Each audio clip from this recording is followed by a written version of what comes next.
may lugar sa Pilipinas na paulit-ulit na binabalikan at hindi kailanman pinagsasawa ang puntahan. Palokal na turista man o dayuhan, Boracay na yan. Sa sparkling white sand, crystal clear waters, at world-famous sunset, sino ba namang hindi mabibigahani sa paraisong yan? Kaya ang mga biyahero, paulit-ulit na bumibisita na para bang lokal na yan sila? Ito pwedeng lutuin. Luto na yan. Luto na yan. Luto na yan? Try niyo po. Niloloko niyo ako eh. Pero ang tunay na bida at main character ng isla, sila. Ang mga lokal na buong pusong tinatanggap ang mga bisita. Bakit may amoy siyang alak? Alam ko na. Meron siyang tamis na meron siyang asim. Amoy ko yon kapag umuwi na ako. Ipinararanas sa kanilang kultura.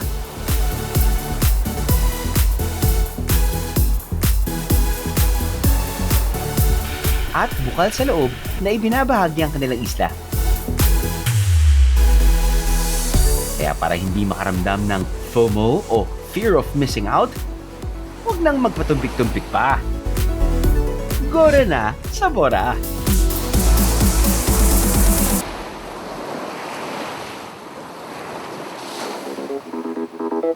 Kahit na mahal ang gasolina, kering-keri pa rin daw magmaneho at kumarera. Hindi nga lang sa kalsada, kundi sa dagat. Yan ang nauusong electronic cart boat dito sa Boracay. Para raw itong go-kart, pero sa tubig pinaandar. Gear up and let's do this, biheros! Sa dami ng ganap dito sa Boracay, isa raw ito sa bagong trend. Malaking impact sa Boracay Island na nag-o-open tayo ng mga ganitong activity kasi nabibigyan natin ng opportunity yung mga locals na mag-upskill din kasi we have like traditional boats na gas-powered. Unlike ito ngayon, na-introduce sa mga local na yung electric vehicle.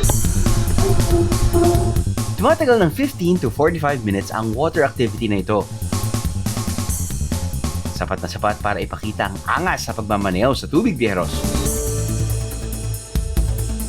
Sa boat cart naman, maganda rin siya, let's say, kids like 12 above, kahit yung mga kakasya ma'am, kasi sobrang cute niya. So, it's for everyone. Dito lang daw sa tubig pwedeng maging kaskasero gamit ang pauso nilang cart boat.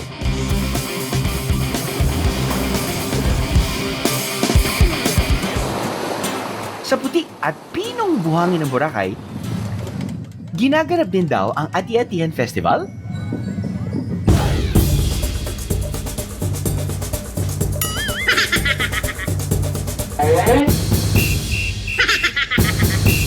Sila ang tinatawag na balik ati, mga lokal ng isla na nagkukulay ng itim sa katawan. Ginagawa nila ito para maipakilala ang mga katutubong ati na unang nanirahan sa isla. Bersyon nila ito ng Ati-Atihan Festival na ginaganap sa Calibo, Aklan tuwing Enero. Si Javen, tinanghal na kampyon sa individual category ng katatapos lang na Boracay Ati-Atihan Festival. Fourth generation na raw siya sa kanilang pamilya na gumagawa nito. Bro, first question. May tinataguan ka ba? Wala. Wala po. Wala ka namang utang, kahit Wala po. kanino. Ano yung nilalagay mo para umitim yung balat? Yung sinusunog ko po yung ano sir, yung balat ng nyog. Balatan nyo? Yung buko po. Bakit ho kayo naglalagay ng pampaitim sa balat? Panata kasi ng Senior Santo Niño po. Balita ko na normally, di ba, kapag may ati-atihan or festival, normally grupo-grupo yung sumasayaw. Yes po sir. Ikaw, solo. Yes po, solo. Bakit? First time ko pong sumali ng solo competition. Ano yung pumapasok sa isipan mo kapag sumasayaw ka ng matagal, tapos nun mainit pa sa balat? Parang ano lang sir, pagod na masaya kasi inaalay namin sa Senior Santo Niño. Yung nakita ko kasi sa kanila sir, parang ano sila sa Santo Niño talaga. The devotion, we emphasize the faith. Yung celebration, napapakilala siya sa isla, yung start ng festival dito sa island, kasi yung ibang tourist, hindi na makapunta ng Kalibo. Kaya dito na lang sila. Paano ba yan, Veros? Champion itong kasama ko! Eh dahil freestyle naman ang step ng street dance na ito, mukhang uubra na rin ang dance moves ko.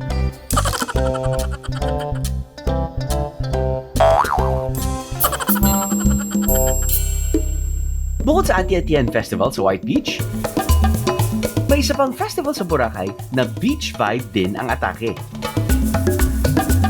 Ginaganap ito sa Puka Beach bilang pagbubugay sa pinanggagalingan ng kabuhayan ng mga lokal, ang Puka Shell.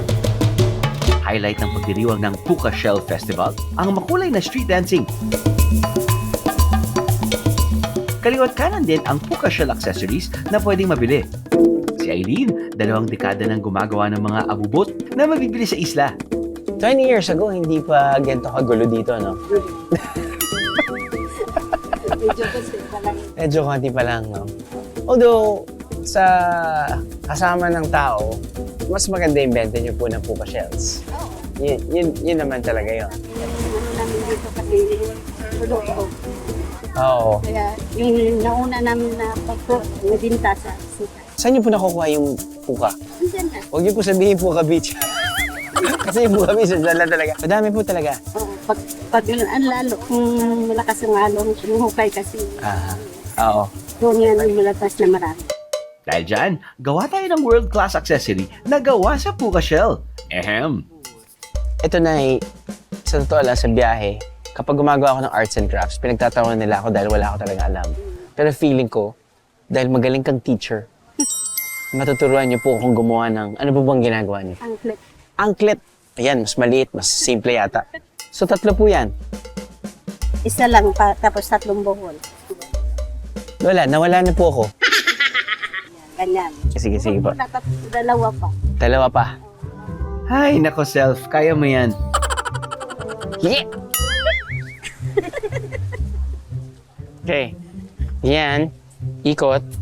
Hindi, wag mo. Ay, hindi ko ikot. Dito pa lang. Dito lang, dito. Hanggang dito lang. Matapos ang ilang ikot sa sinulid at sita ni Eileen, Yan! Yes!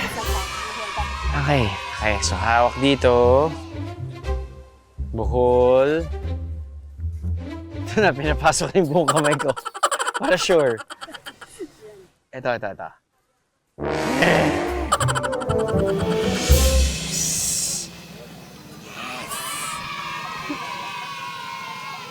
30 minutes na tayo, Nay. ang angklet na nagawa ko, mukhang pangdaliri lang. Ayon kay Eileen, ang gitna at labas ng bahagi ng shell ang madalas ginagamit na pendant sa Puka accessories. Yung mga turista, yung gustong-gusto niyang bumili ng Puka Shell. Kasi yung Puka Shell nagpasikat dito sa Puka Beach. Mula na ako nagtinda, yun ang binibenta namin. Depende sa sa klase ng Puka Shell na pag may maliit mas mahal.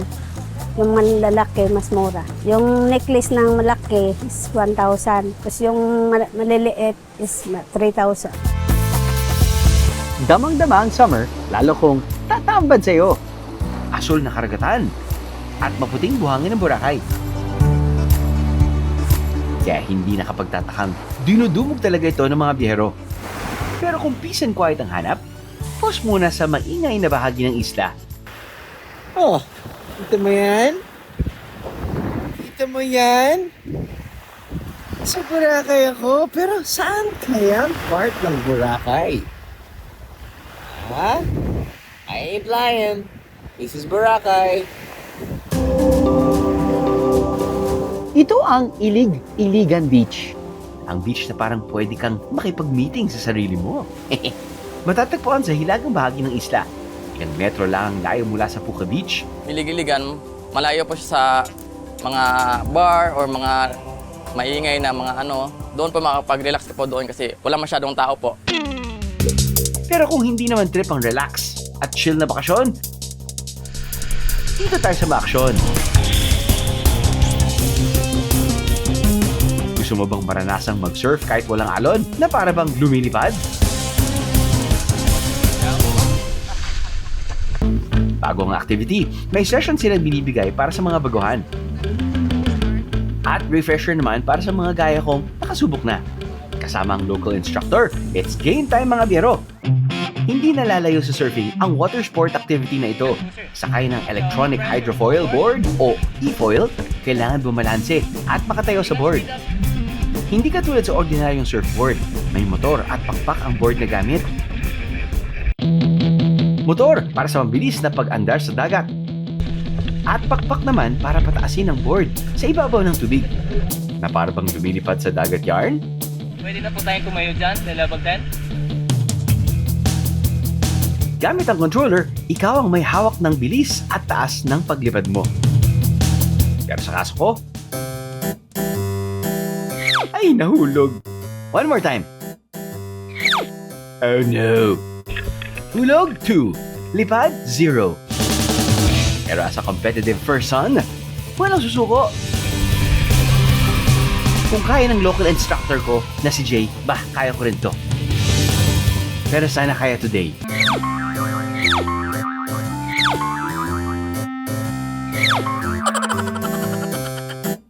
And finally, kita niyo yun, Beros? Kita niyo yun? Alam mo, ang dami ng bagong toys sa water sports. And sa panahon natin ngayon na mahal ang gasolina, mautak yung mga gumawa ng mga battery-operated or very electric-operated water sports vehicle. Naman yung lumalabas yung pagka-competitive spirit natin. You have to keep on trying until you get it. Dun sa helmet, meron ng integrated na communication system. Sinasabi sa akin ni Kuya, okay, ito, sige, you know, put your weight in the front para mas mabalance mo. Oh, sir, medyo lumalabas na tayo dun sa play area. There's something new. There's something new all the time here in Boracay. Ang galing talaga. Wala tayong inaatasang water activity sa Boracay. Pero bakit parang sa pagkain pa yata mapapaatras? Are porcupine fish poisonous? Yes. Porcupine fish are highly poisonous and contain a potent neurotoxin. Ayos, kuya. Yan yung kakainin natin ngayon? Opo. Oh, okay. Matinik ang balat at nakakatakot kung titingnan. Pero ang islang yan, lintik naman kung lantakan ng mga lokal dito sa Boracay. Si Junior, panguhuli na ang karatungan. O porcupine fish ang naging kabayan. Nakain talaga yan. Sarap yan eh. Isa ng 15 years old ako.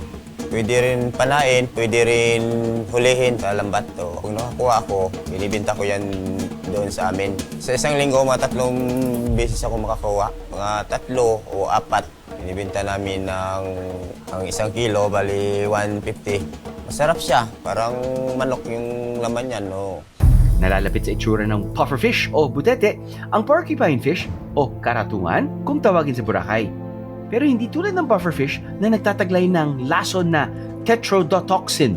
Hindi lahat ng species ng porcupine fish ay kasing tindi ang lason ng pufferfish.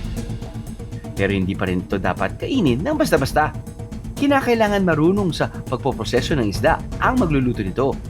Paglilinaw naman ng mga lokal, safe at siguradong masarap naman daw ang luto nila sa karatungan. Tayo ang hahatol niyan. Kasama si Tatay Michael na isa sa mga veteranong nagluluto ng karatungan sa isla. Ituturing niya sa atin ang ligtas na pagluluto nito. Una, tanggalan muna ng lamang loob. Yun yung internal organs yan, very poisonous. Tay, natikman niyo na po ba yun? Di ba? Natikman na po. Buhay pa po kayo nun? Buhay pa. Matapos linisin ng isda, pakukulaan ito hanggang lumambot ang balat. Saka tatanggalin ng tinik. Yun po, isa-isa yan, di ba? Tatanggalin Isa-isa niyo po, isa-isa. Gamit-gamit ng chani. Oh, yung nail cutter po. Pwede Nail rin. cutter din. Isa-isa po. Okay. Pagkatapos na matanggalan ng tinik, Apo. himayin mo ngayon. Yan po ay hindi na poisonous pag ganyan. Wala na po. Sigurista lang, Bieros, kayo naman. Wala na. Wala na. Hindi naman po, wala na pong poison yan. Kasi natanggal na yung Tanggal na. sa loob. Bakit po hindi lapu-lapu yung niluluto natin? Hindi lang lang tayo. Mula nung maliit ako, Ah! magsimula akong kumain, Yan na po yung Kumakain wala po ka- nangyari. walang nangyari. Buti pa si tatay nagbibigay ng assurance. Yung kafling mo ba? Naku! Kadalasang ginagataan ng mga lokal ang karatuhan. May halong luya, Luya, tanglad, tanglad. buyas, asin, saka Muriatic acid. Sili. sili. Ilagay mo lang ito. Apo. Kasama na yung pangalawang gata. Okay. Mahirap maluto, pero masarap pag Pero naluto. masarap yung pagnilito. Hindi mo ba atay yan? Atay po yan. Contain a potent neurotoxin in their internal organs, skin, and liver. So okay lang. Okay lang po, kinakain ko. Gusto mo, tikman ko muna. Hindi na. Pag kami nagluto dito, ako nagluto, Opo. sama-sama na yung lahat ng sabay-sabay na nilagay. Pakukuluan ng 10 minuto ang isda, kasama ng mga sangkap. Saka ito dadagdagan ng kakanggata. Pagkatapos ulit ng 10 minuto, I-study natin yung mga parts ng niluto ni Kuya. Tanglad. Atay. Ito yata talaga kapag kinain ko, atay tayo dyan. Patay tayo dyan. Ito yung skin, very gelatinous, very wiggly. So sa aking nakalap, yung 1 minute research na ginawa ko mula sa internet, kapag kinain daw yung meat ng porcupine fish, masarap daw yung lasa niya. Now, ngayon, hinahanap ko ngayon yung white meat na yun. Yan tayo, yan. Okay. Moment of Truth!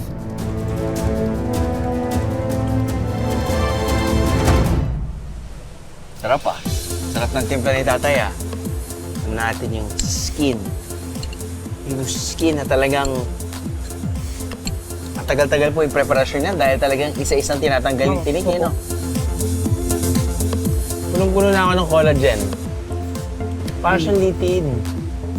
Nice. At wala siyang lansa. Ayos. Pero paalala rin mga biyeros, kailangan marunong at bihasa ang magluluto nito. Sabi nga nila, better safe than sorry. At dahil buhay pa tayo, party-party na! But this is not their usual party. Dahil ang party na pupuntahan natin, sa gitna ng dagat gaganapin. 2, 1. Drop the beat dahil yacht party ang gimmick natin ngayong tag-init. Noong pandemic, meron na po mga party yacht dito sa Boracay. Nag-offer po kami ng snorkeling, freediving, onboard jumping, and sliding for the first point. And then, pag-transfer po sa second point, we have crystal kayak, paddleboard, and kayak po. Kasama ang local content creator na kilala bilang Teacher Island Boy sa social media na si Reggie, makikitugs-tugs-tugs tayo sa sikat na yacht party habang isla. So, baliktad to ha. Baliktaran to. Ganito kung galing magbago. Dahil sakay ng kayak, ano pa nga ba? Sige Reggie, aura! Papunta na tayo sa exciting part. Ang highlight talaga raw para sa kanilang mga bisita. Yung hinahanap talaga nila dito is yung party. Pabalik ng Boracay, nagpa-party around, nagpipicture din ng sunset. Kapag bumaksak na ang beat, ang mga sakay ng yate, sabay-sabay ng yumuyugyog at umiindak. Ang mga ganitong gimmick, oportunidad para sa mga lokal. Nakapagtatrabaho na, nakapagbibigay pa ng saya sa mga biyero. Si Vincent ang team leader na nangunguna sa pagpapasaya. Naging malaking tulong sa amin yung mga tourist kasi yun naman talaga yung pangunahing pangailan or needs ng mga tao dito sa Boracay. Kasi pag walang tourist, siyempre wala din kaming kita. Kaya naman, kapag nahawakan na ni Vincent ang mikropono, lahat ay humahataw na ng todo. Kahit anong edad. Oh my God, it's really an ultimate party. I never had this kind of party in my life. I feel like 30 years younger. We love it, we love it. Sabi nila, pag dito ka sa party boat na ito, mapapasayaw ka. Walang discrimination. Lahat nag-i-enjoy. Kung may party hanggang gabi, may lamang dagat din na tuwing kabilugan ng buwan, nagpapakita ha, yan ang kuray. O local crab nila rito sa Boracay. Pero kahit anong bilis ng kuray, sadyan pa rin ang bagsak niyan. Makahuli kaya tayo ng kuray? Ito po yung tinatawag namin ditong pasong. Pasong. Pag tinamaan itong ano niya, pag umakyat siya, Sasarado. Yan, sasarado. Malalaman mo to na may huli kasi nakasarado na. Anong oras yun nilalagay? Yung paglalagay nito, sir, dapat nasa oras ng alas 7 ng gabi. Ng gabi. Opo, para hindi nila alam na may linagay po tayo dito. May pain ho kayo sa loob? Walang pain to, sir. Wala. Kabilugan ng buwan, lalabas yan. Ng buwan. Kaya yung ginagawa namin, may pasong na kami, tapos nangingilaw kami ng flashlight sa front beach na. Okay. May sa bundok naman. Camera shy. Yun. Sakto mga biyahero. Ito ang magiging main ingredient ng ating tapatan sa kalan. Kuray. Kuray me a river. Hindi munang nakasanayang ginataang kuray ang ihahain ng pambato natin mga lokal. Sa aking kanan, young and with a twist ang atake ni Jean sa kanyang lulutuing kuray. Nostalgic na parabang luto ng lola o nanay ang ihahain ni Nanay Merlin. Okay mga biyahero, welcome to another episode of Tapatan sa Kalan. Nandito tayo ngayon sa Hookah Beach, Boracay, at kasama natin yung ating malulupit na chefs. Ang ating main ingredient ay kuray. Pero itong episode na to, kuray with a twist. So you guys ready? Yeah. Ready na po? Okay. Si Jean, hinimay ang laman ng kuray. Saka ito hinihalo sa ubod ng niyog at iba pang sangkap. Samantala si Nanay Merlin, nagsimula ng maggisa. Margarine, bawang. Sana naamoy nyo ang naamoy ko, biyeros. Para siyang, siya gagawin mong ball. Fish cake, parang ganyan, fish cake. Crab cake. Kung si Jean naguhulma pa, si Nanay Merlin parang sarili niyang kusina ang Puka Shell Beach. Nagsimula na rin magprito si Jean. Hinintay niya lang mag-golden brown ng crab cakes. Saka naman siya gumawa ng sauce gamit ang gata na hinaluan ng sibuyas, tanglad, luya at shell ng kuray. Kapag lumapot na ito, voila! Pwede nang ihain. Sa kabilang gilid ko naman, kanina pa palang relax si Nanay Merlin. Tapos ano kaya, Nay? Okay. Sumisipol na nga si Nanay kanina pa. Binif si Nanay. May restaurant ka, kailangan. Tapos na si Nanay, tapos na si Ate Jing. Wow, itsura pa lang, worlds apart. Yung presentation ni Nanay Merlin, parang galing sa Chinese restaurant / dampa. May titulo na po ba yung niluto niyo? Wala. Wala. Basta gumamit kayo ng garlic, butter, chili, tapos nun syempre main ingredient natin yung kuray. So, butter, garlic, chili, kuray. Yan. Pero Ate Jing naman, crab cake. Fine dining presentation. Pasok po kayo sa bahay. Wow! Yan po. Upo kayo, Nay. Ate, pwede ka na ba buwan tikman? Yes. Pwede ka na tikman. Kamayin ko na.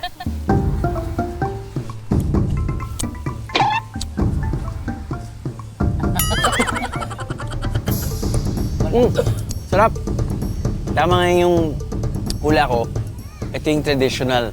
Tapos syempre, yung kuray parang, alimango din naman yan eh. Very curious ako dahil hinaluan mo ng ubod, tapos nun, naglagay ka ng gata.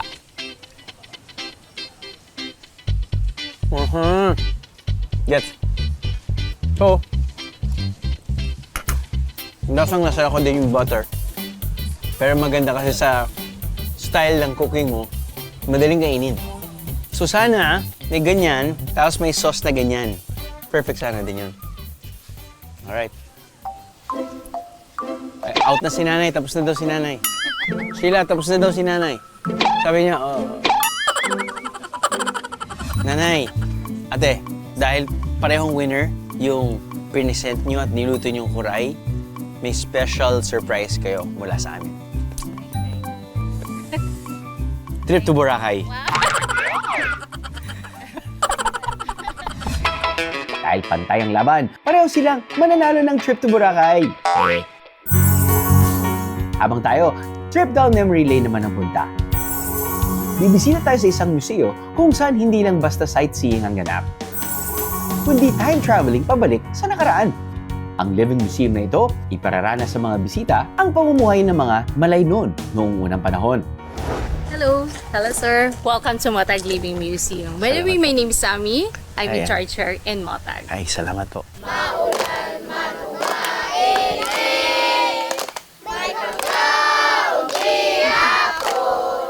Pagpasok pa lang sa bakuran, mapapansing malayong-malayo na ito sa Boracay na alam natin ngayon. Sadya tanan magkaganta, tanan sa Diyos magkahigugma. Oh, thank you. Thank you. Makikita rin sa museum ang traditional nilang paghahabi.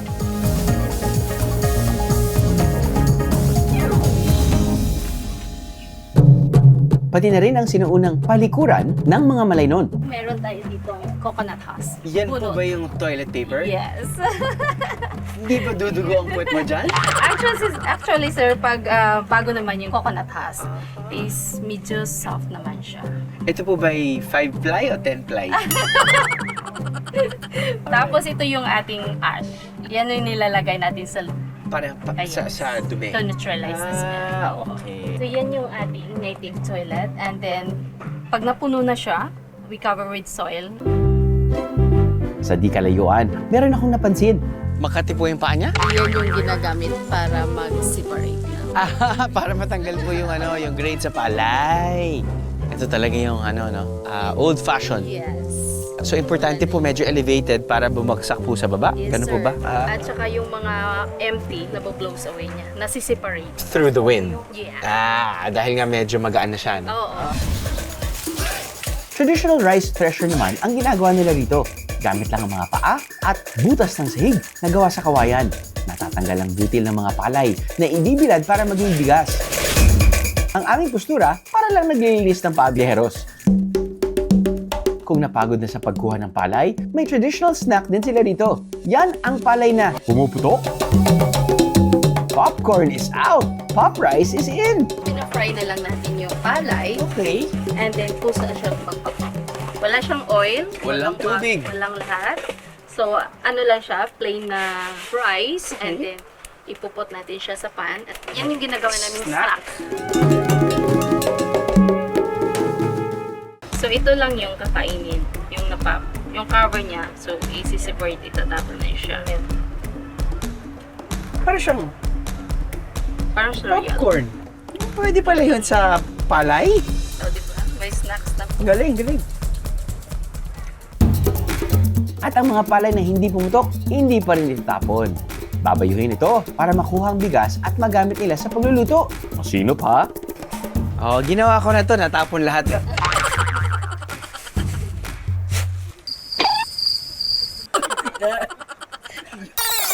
Ginawa ko na to. Natapon lahat.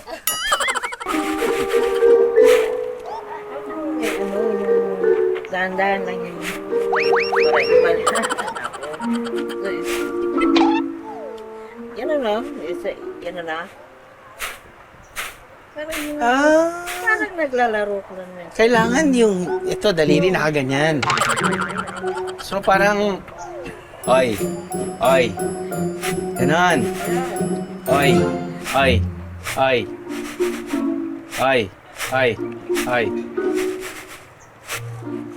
Oh, tama naman. Tama po ba? Yes. Ito pwedeng lutuin. Luto na yan. Luto na yan?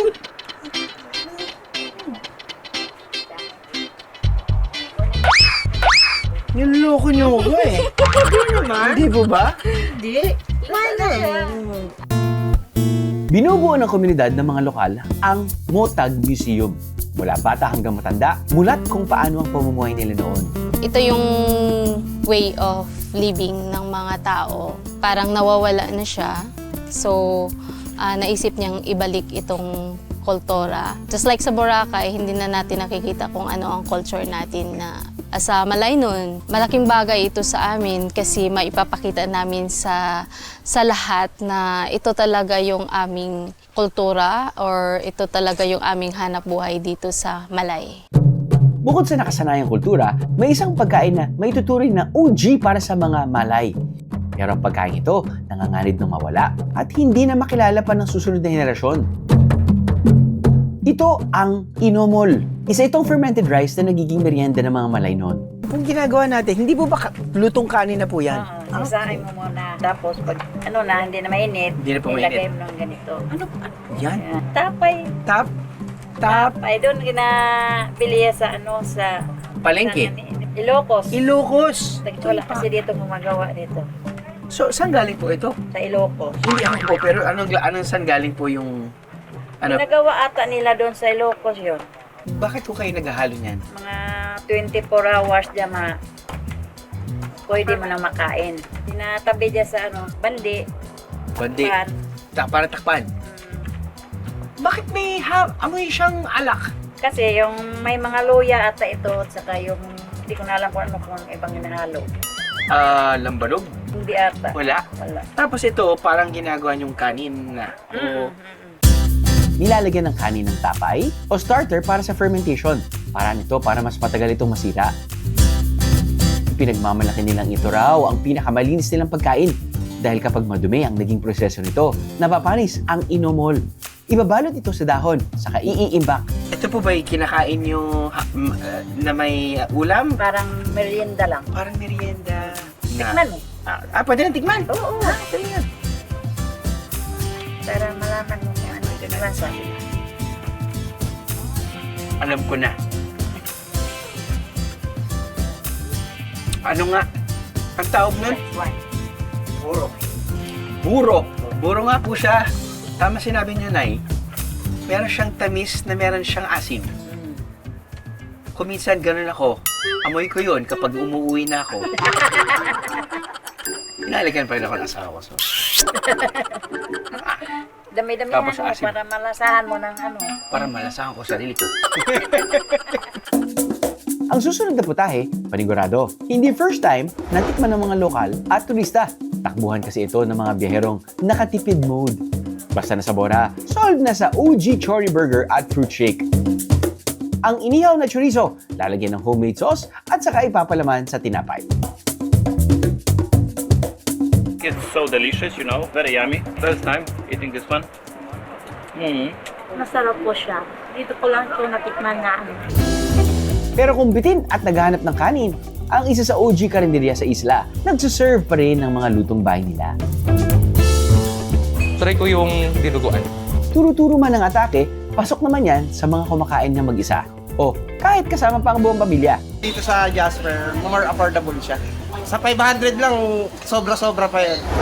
Umaabot sa 5,000 hanggang 8,000 turista kada araw ang dumarayo sa Boracay tuwing peak season. Yung kilala po kasi dito sa Boracay Island is yung White Beach lang po. Yun po yung sa Station 1, Station 2, and Station 3. Pero yung hindi po alam ng iba, meron pa po tayong mga ibang beaches dito sa Boracay Island. Like we have the Puka Beach, meron din po tayong Ilig-Iligan Beach, and then yung Back Beach po natin.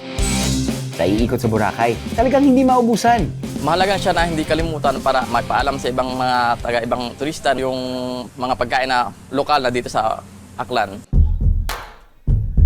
Kahit ang mga lokal, ito ang tinuturing nilang buhay. These days, as I've noticed, marami na ring masarap na restaurants. Yung Patatim, siya yung hinahanap-hanap ng mga regular guests namin. Hindi kumpleto ang Boracay experience kapag hindi nakapag-photo op sa sandcastle nito na araw-araw nag-iiba. Post rito, post doon. Solo man, magjowa o kasama ang buong barkada at pamilya. Ang mga sandcastle artist sa likod nito, lokal at tubong isla mismo. Malaking bagay po yun sa amin kasi sa mga turista din po na pumupunta dito. Para po ma-enjoy yung mga turista na pumupunta rito na dumarayo. Tsaka ito din po yung tourist attraction ng... Actually po, meron na po akong pinadala sa may Israel po para gumawa ng sandcastle. Karamihan sa nagpapapicture sa sandcastle at nakakasalubong sa Boracay, magkakapareho ang ayos ng buhok. Yan ang hair braid, ang iconic look ng mga nagagawi sa Boracay. Sa kauna-unahang pagkakataon, subukan ko kaya. Isa sa mga rason kung bakit hindi ako nagpapabraid dahil never mahaba buhok ko. Opo. So, meron po ba kayong, like for example, ito? Kaya pa po yung Kaya buhok ko, yan? sir. Opo. Kaya po. Kaya pa yan? May mga design po kami. Ganon? O, sige po. Ano bang gusto mong design Kayo po? po, ano po yung marirecommend Ito po. Wala nang atrasang ito. Pagtatawanan ako ng asawa ko eh. Lalo ko ma-inlove si Ma'am Iya. Pag sinabi niyo nga pong Boracay, no? Parating mga tao, mga turista, nagpapa-hair braid. Ilang years na po ba ang hair braiding dito sa Boracay? Kasi ako po 19 years na po ako nagbe-braid. Nandito na po yung braid nung nagbe-braid po ako. So, matagal na po. More than 19 years may hair braiding na dito. Opo. Masakit pala yung hair braiding, no? Hindi pa nga, kunti pa lang. Konti pa lang yan? Mababanat pa yan? Nagsistart Oh my pa lang God. po ako. Okay. Magaan naman yung kamay ko, sir. Magaan Opo, naman opo. po. Itong pag-hair braid, parang form of massage din. Opo. Ayos. Matapos ang ilang ikot at usisa sa mga hair braider, ang kanilang artwork,